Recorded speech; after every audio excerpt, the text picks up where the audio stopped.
Hello, and welcome to the Venue Coach Blueprint for Owners. I'm Kyle Labar. This podcast is all about helping you fill your wedding venue with more bookings, earn more from each one, and keep your customers happy for a long time. We'll also talk about some tough times and big lessons that I've learned along the way.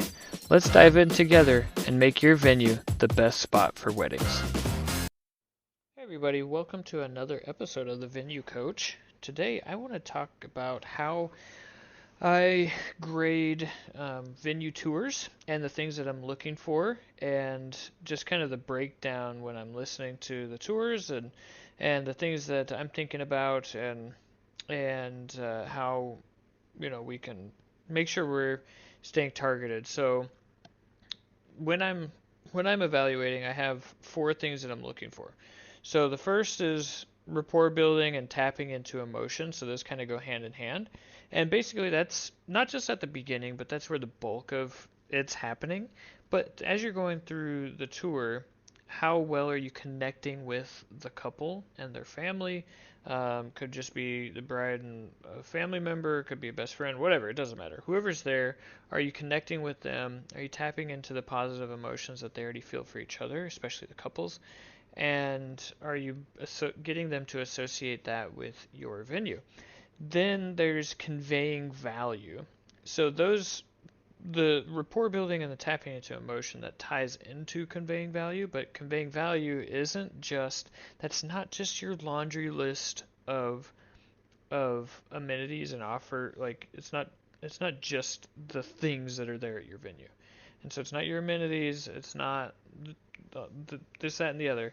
What it is the emotion that you're conveying. So that's why it ties in with rapport building and tapping into emotion, because now you're taking that emotion and tying it to their big day at your place.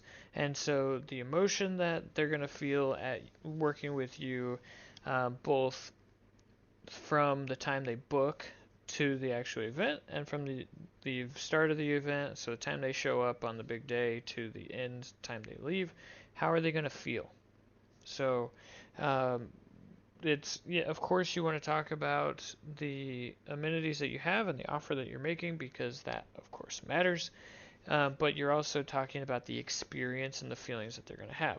So conveying that value, and how quickly are you doing it, and how are you reinforcing it, or you continue to hit that, um, or press that button and make sure that they understand what you're actually offering. And then the last thing that I look for is how, or not the last thing, the third thing, sorry, but the third thing that we look for is how focused our managers are staying on the goal. So, what's the goal of a tour? It's to get them to book your venue.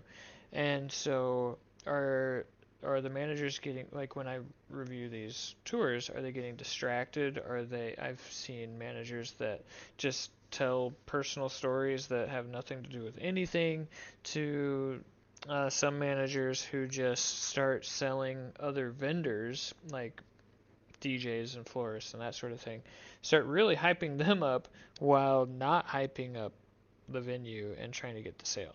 And so, how well are you staying focused on the tour and the goal of the tour, really? So, it's not just the tour, but the goal of the tour.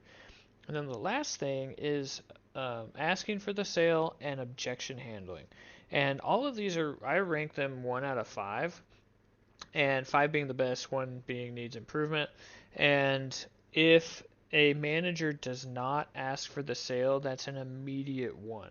Like, you gotta ask for the sale. And so I've gone over common objections before, but for those of you who are new, many common objections, and I'm sure this resonates with you if you've been in the game for a year or two or more, but you get, I top one. I need to see more venues. This is our first one, and we need to go see others. And then there's, oh, my fiance isn't here, or I need to think about it. Basically, any of those. And so you can't really get to those objections if you don't ask for the sale.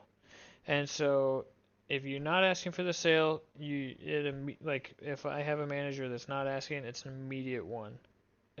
You automatically fail that section, and that's just because remember the point of the tour is to get the sale, and so then comes into the objection handling and how well you do from there. So if you if you try to overcome the objections a couple times and they still persist, and then you get the follow up, perfect. You got a 5 in my book, because at the end of the day, it's what you can control and not what's out of your control that determines how well the managers that I coach do in terms of the score that I give them.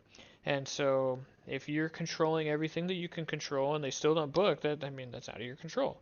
But the likelihood is that the better you are at each of those sections, then the better you're gonna do, and the more bookings that you're gonna get overall over the long term.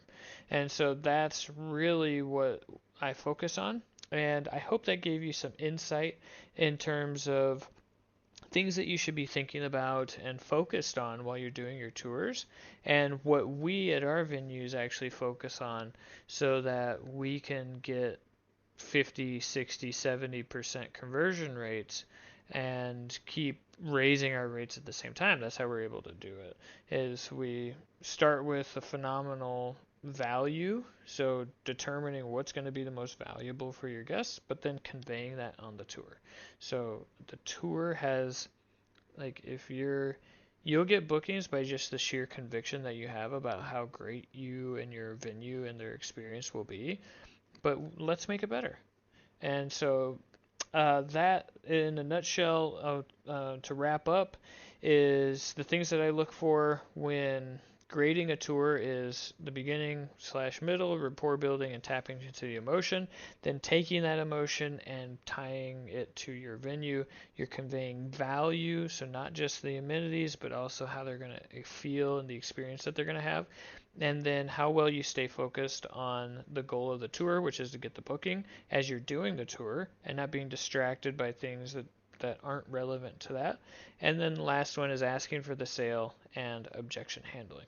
So those are the things that I look for and the things that I grade on. And on that last thing that I look for, if you're not asking for the sale at all, you need improvement. There's no other way to say that. So hopefully this was helpful for you. If it was, please like, subscribe, or I guess plus I don't remember what Spotify does, but um, like, subscribe, review, share this. Just trying to help other venue owners so that you can get more bookings on your calendar and really improve your business and start to thrive. So I will end here and catch you on the next one.